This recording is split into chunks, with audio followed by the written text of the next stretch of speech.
身披月光骑士战袍的马克，古埃及月神孔苏的化身，在狙杀邪恶力量时所向披靡杀伐果断。可同样是月神孔苏的化身，为什么史蒂文变身成月光绅士后，怎么就会那么菜呢？唯独就是嘴硬，明明他不是亡灵的对手，还死犟的不愿把身体交给马克掌控，直到有人类被亡灵误伤，他才肯换马克出场。这也是全剧中月光骑士变身最帅最完整的。为了不伤及无辜，马克选择暂时性的逃避，试图将亡灵引到无人的区域。你还别说，他在楼顶飞檐走壁的一刹那，还真有蝙蝠侠和蜘蛛侠的影子。他看住时机，借助前后跳跃的时间差，抓住亡灵，准备一击必杀。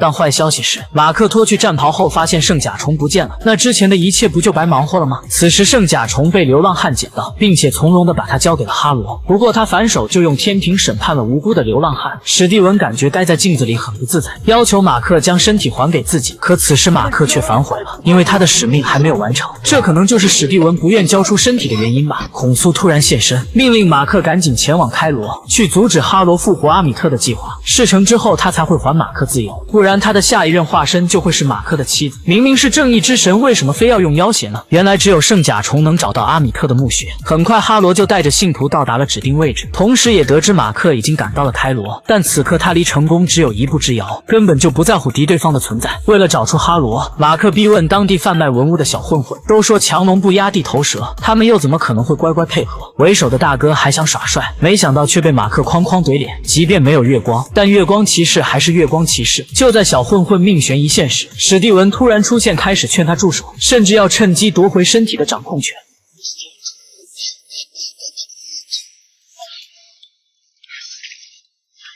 再次醒来，还是马克在掌控身体，而刚才的小混混竟全部被团灭。马克还以为这一切都是史蒂文的杰作，结果他俩都不是凶手。其实孔苏的神识一直都在，他命令马克将剩下的那个人架到悬崖边，逼他说出哈罗的下落。哪曾想对方竟断绝后路，主动去领了盒饭。事后孔苏现身，还说着风凉话，我开始怀疑他到底是不是正义之神了。为了继续阻止哈罗，孔苏只能将白昼变成黑夜，厚着脸皮集结九柱神，希望能得到他们的支援。但他却不打算和马克一起去，难道他还有别的想法吗？而所谓的九柱神，其实也就是天神在人间任命的化身。随着一个个化身就位，天庭终极的神明法院正式开庭。马克代表孔苏指控哈罗密谋释放阿米特，结果哈罗死不认账，反倒把罪名赖到了马克的身上，称马克患有精神分裂，身体里住着两个人格。这句话似乎戳中了马克